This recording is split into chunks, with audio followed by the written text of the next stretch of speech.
Howdy, welcome to Aural Hygiene. It's a podcast where we look at educational films, experimental caught films, and interesting documentaries. This is Matt in a chair. There's Andrew in a chair. That's right, man. That's where we typically do these things from. Yeah. If you're a podcaster, you're probably doing it from a chair. I don't listen from a chair, though. I'm always walking when I listen to podcasts. Oh, I I'm think in driving usually.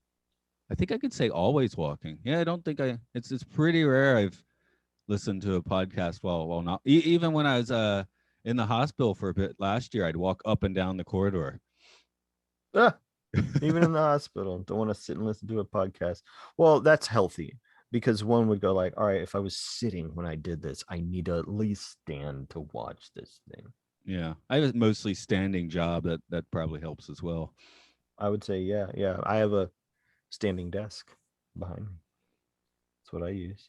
But if you're a manager and then you make everyone use it, then you're an asshole. Oh no, this was just for my it's like, But wasn't when Star Trek Discovery, that's how they made Captain Lorca look like a asshole. He had only standing desks. yeah, no, that's not where really you cool. that's where you knew that he was going to be evil. That Oh and yeah. he's played by what's his name? Not Oscar Isaac whatever, Isaac Newton, physicist and alchemist. Jason Isaacs. There we go. Like, is he really gonna say the poor guy's name? Are you hungry? Dude, this movie will either, if you're hungry, I don't know how this would work for you. This is Jan Švankmajer's Švankmajer. I don't know how I've never heard his name said. Otis But Spunkmeyer? Jan Svank. I don't know. This guy is in his 80s by now, but he's a filmmaker. He's like known for his surrealist art. Um, he's the movie Food is part live action. I guess it's all stop motion, beginning with human beings and then intercut with clay stuff. There's a few shots of hands that are real hands. Yeah, real hand. This guy, I rented a movie called Conspirators of Pleasure, and this Food was a short on. How long is this one? Like 15 Uh, minutes? Something like that.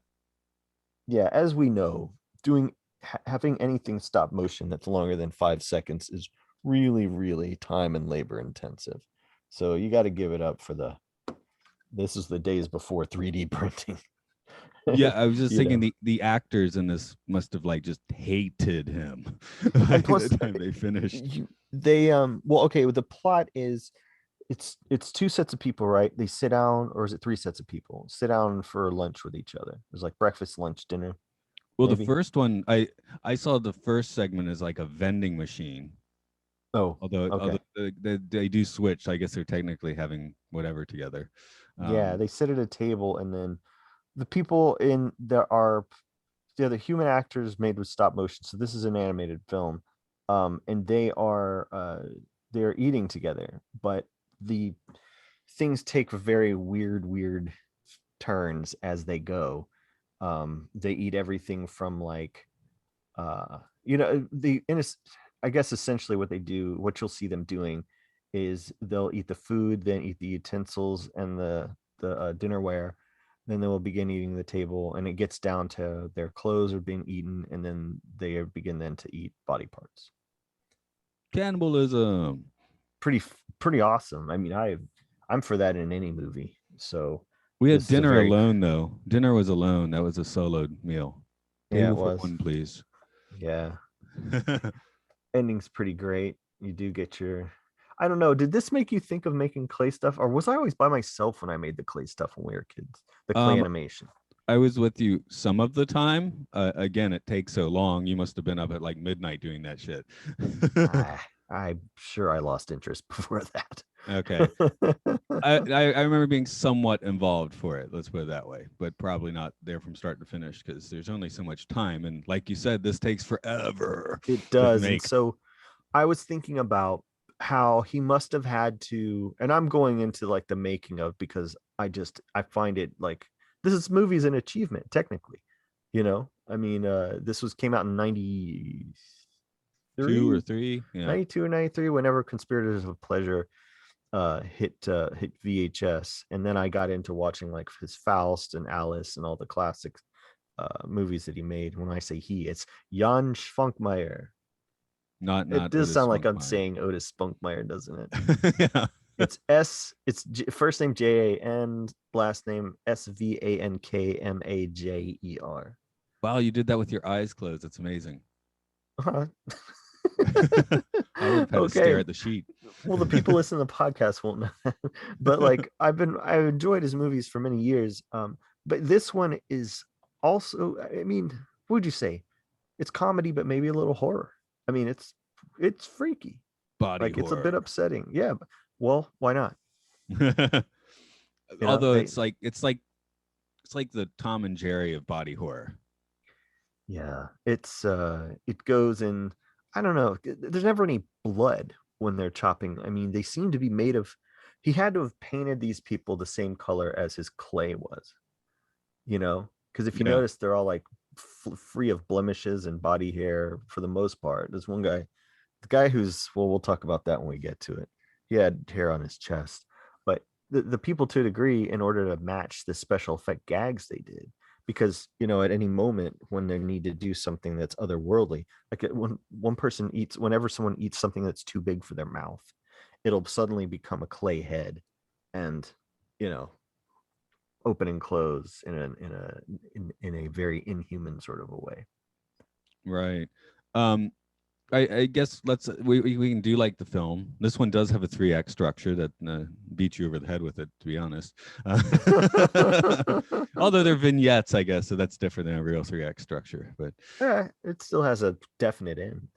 we start off with I feel like we were just seeing like lightning flashes of 70s cookbook recipes or something. Yeah. Like when you Yeah. put mincemeat in Jello or something. Yuck. They do stuff like that, and then like some synthetic, like paste goes around the base. Yeah, the food looks like shit. I mean, it doesn't look like anything you'd want to eat, if I can say Right. And then yeah, I wrote such animated people. That was a bad joke. that. Okay. I get that reference. um so it's breakfast, is it? With where one dude's a vending machine with unreadable instructions. The first guy clearly doesn't know what he's doing quite, but he can read them, whereas the other guy seems to already know the instructions. He's a pro with this method. So the guy, I guess he was like 70s Mike Love or something from the Beach Boys. That was a good one. But yeah, Brian Eno said you should always throw away the instruction manual anyway. So Well, that's I mean, that's for synthesizers. You get the synth and you throw away the manual. I mean, you're just gonna frustrate yourself. Do you think this guy shits when his nose is held? What is the? It makes him do what? Is that when it opens up to the weird like dumbbell waiter thing? Yeah, it does. And you gotta think about like around when this guy started. Like this is mid 90s, but he'd made a bunch of movies before this. Like people like the oh gosh, I have the Quay brothers, very very well known animators of surrealist anime. Probably a little like Terry Gilliam maybe. I mean, all those guys like saw this guy's stuff first. This guy started like in the 60s, and so yeah, everything you I think he was, I don't know what. I can't even say. He was a filmmaker. Yeah. I hope that's what. Did you see an interview with him or anything? No, I haven't. I know he's super old. Does he still do interviews? Did you watch one? Oh no, I'm just hoping that that's how he talks. I'm a filmmaker. I'm a maker of film. Would you like to see one? I just want that to But be his voice. back to what you were saying. Yes, that's a dumb waiter that comes up to where it's chest should be. And the dumb waiter is, of course, a food delivery system and a multi-level And drink. structure. And drink. Food and drink. That's this true. title is misleading. There is Misleading. food Yeah, and you drink. harped on that. Yeah. Food and drink. Right. And then I wondered if this is like the lo-fi version of Star Trek's food replicator. Yeah. I wish this is how it worked in Star Trek. That'd be cool. Yeah, the guy. There's violence too. There's punching and kicking. That's how you work the machine. Yep. Yeah. So that totally works. Slapstick comedy, physical comedy. Surrealist Three Stooges. I guess they're already halfway there most of the time, but yeah. And then what's the next meal of the day? We do call it lunch, okay? Lunch, yeah, because that's the one where it's like the guy in the suit, and then there's a guy who I guess is some kind of like vagrant, or I don't know. He's like not as, you have the two different classes, I guess, social classes of dudes. Is this meal business or pleasure? Business. Pleasure. But this time they start eating all this stuff around them because the waiter won't bring them any food. Like they can never get service, and so yeah, they start with everything around them, and then that's when they start to eat their clothes and everything. Starting with the shoes. I guess that was a Chaplin reference. Yeah. They really break the shoes down though, but yeah, this is the part of the film where I started making the observation that this movie, maybe it's like you said, because he had to like blackle their skin with makeup, but it's like this movie puts like real humans into the uncanny valley. Yeah, no, no, it's true. That was a great observation, because you got these two guys who, and he's trying to copy the guy too, so he's like trying to one up everything that he does. So it's this weird like eating contest of things that you're the inedible or whatever. Did you hear about the Frenchman who ate an airplane? No. Oh, it was I don't remember his name. He is dead now, but apparently it was natural causes. But his thing was like he had like just a chunk of it each day, and he could get it through his system. So like he'd do things like first he ate like a shopping cart, and then like a car, and then it took him I think 2 years to eat the airplane. I thought that was a joke. I thought that was the beginning of a joke. Did you hear the one about the Frenchman who ate the airplane? No, there was a Frenchman who ate an airplane. Oh my god! Like, oh god! I guess he'd like put some oil on it, and for some reason it would just like go right through his system and not cause him too much trouble. I guess. Yeah. That's and good he's if eating that's what small parts, like just like you'd eat like a little bit each day. So, he didn't have the whole airplane in his stomach or anything. That's impossible. Yeah, that's like funny. I was like, hey, do you want any condiments on this, or you just want plain? No, I sincerely, I thought it was a joke. The French. Did you hear the one about the church that caught on fire? Holy smokes! That's what I thought it was like. Oh no! Actually, it should be the man who shot an airplane. That's how they should sell it. The Englishman who went up a hill, came down a mountain, shot an airplane, and died. Yeah, that's starring Hugh Grant. That's the sequel, yes. So it's the dinner one that's the guy by himself, right? Yes, dinner is by himself. It seems like he has all condiments at the start. I was actually disappointed when something that kind of looked like food showed up. Yeah. I guess I don't know what it's got to say. Is it gluttony, or is it reminded me of Stephen King's story, Survivor Type, where the guy he's so hungry he's got to eat his own body parts. Because it appears to be this guy, he's eating himself for no apparent reason. He just likes it. Yeah. So the self-cannibalism is the only next logical step after those two dudes ate each other in the last segment.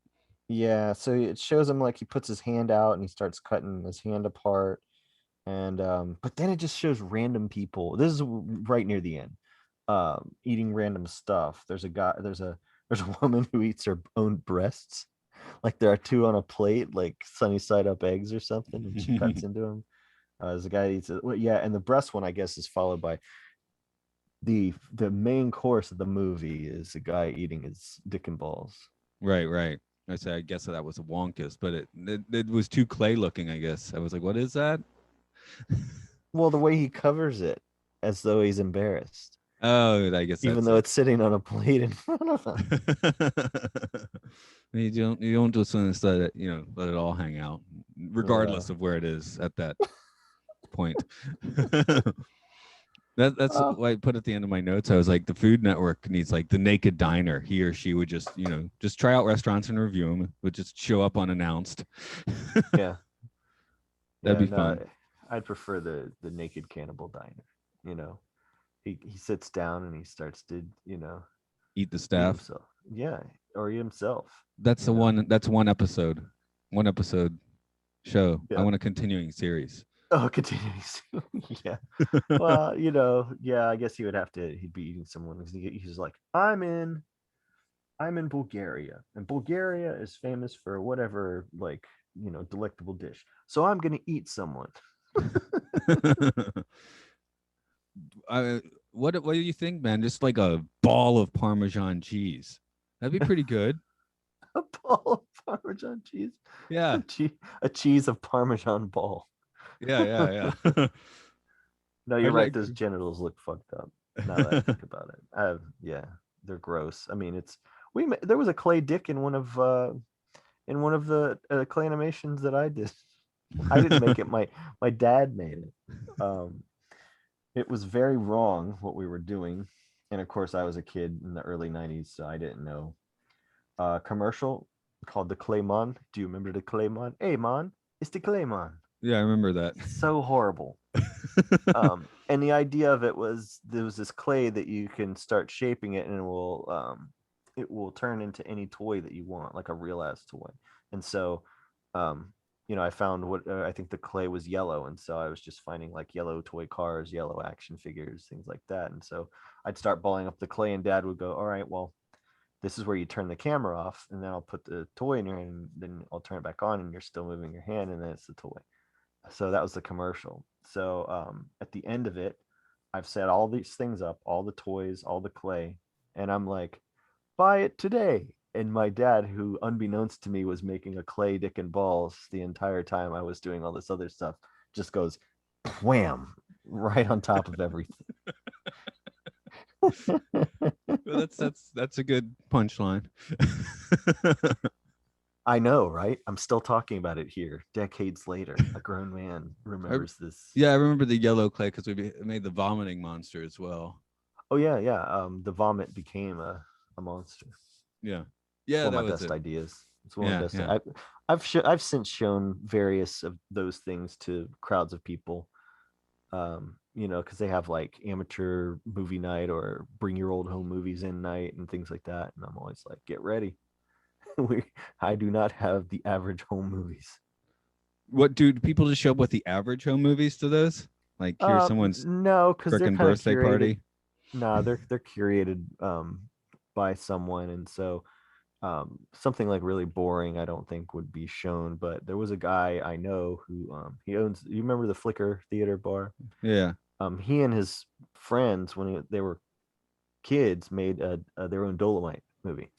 And so it was like a bunch of white kids saying Dolomite stuff. We just didn't know Dolomite. I just found Turkish Star Trek this morning. That was fun. I'd seen Turkish Superman and Batman, but I had not seen Turkish Star Trek. Wow. Yeah, which actually looks, the funny thing is it looks about like Star Trek. I mean, it's like 60s Trek, right? Just with because the thing about this, I mean, the costumes, that's, you can do that on the cheap when it's still authentic, right? Yeah, true. I was trying to look up and see if Jan Švankmajer had made what like his most recent movie was. Every time you say it, I do want a cookie. Otis Švankmajer. Yeah, it's not going to be a cookie. It's just going to be a lump of clay inside a plastic bag. But I don't know if he's made anything since. Yeah, it says 2018. That's pretty great. That's relatively recent. I mean, yeah. So he's still going, man. That's my goal. If I have a goal at all, I want to be old and still making weird shit. So big ups to you, Mr. Otis Švankmajer. No, you got it wrong. You just backhanded him. Jan and Otis. Otis brother. Okay. I enjoy your movies and his cookies very much. You may not be related or know each other at all, or know of each other, but you're connected now and on a soul level. Yeah, I think he made that movie Little Otic, or one of them did. That's almost like Otis. Right. So I'm yeah. making that connection for my own self. Anything else you want to throw out on this particular film? I would just say that you know the people who made the Quay brothers and this stuff, it's just got a quality to it that is really frightening. And I think maybe Uncanny Valley might have something to do with it a little bit. I think the same thing that makes animatronics very creepy also. But I think our generation, for the most part, didn't see that stuff. We saw videos by the band Tool and then found those to be disturbing and frightening. Well, this I think that I hope that was a gateway for some people, but that can be the Tool videos can be a reference point. They more resemble the work of the Quay brothers than the work of Jan Švankmajer. I was thinking when you brought up the music videos, the Sledgehammer video certainly has a bit of a. Now that one, yeah, and the movie The Happiness of the Katakuris also, which is a horror musical. I believe that is by the same person that made, and I can't believe Takashi Miike. That's another one where stop motion is used with people. But yeah, Sledgehammer. Oh, I mean, there was like raw meat in that thing. It won the Video of the Year award, but you'd Have almost be you afraid not to give it to him. have you seen a making of for that? I have not. I would recommend it. I saw one a few years ago. So, Oh God, I'm gonna go watch that. Like, yeah, probably tonight. That's um, amazing. and everyone else can go watch things where. At gonzoriffic.com, GONZORIFFIC, my friends and I here in Athens, Georgia. My dream was to make movies when I was a kid, and I took a detour to learn what I needed to learn from being a DIY artist as a musician, and then came back around and to the movies again. And so that's what we do. And there's DVDs there, there are YouTube videos there, or you can just give us money to support. That works too. We have a Venmo and we have a Cash App and we have a PayPal. So it's all Gonzoriffic, GONZORIFFIC. This is Oral Hygiene. We're on Facebook. We're on Twitter. We're on a Patreon umbrella of a few podcasts called Podcastius. If you want to hit into that scene. I guess I'll talk about music. I still am on musical detour, doing it myself there, and that is rovingsagemedia.bandcamp.com. So I guess I stuck with the music on that. I made a few films, kind of. So Yeah, you did, man. I remember some. Definitely. Well, those were collaborations. I feel like I can't take complete ownership, right? But Ach, nein, mein Moose. oh, you're talking old school ones. No, I was talking about the music stuff more recently, but okay, I guess I make movies here and there. I remember it, man. I was like, yo, cool. I mean, I've watched Vincent Price's Skull on Areola Jones and the Home Video Vixens. There's a tribute to the movies we did in the form of paper towel credit scene. All right.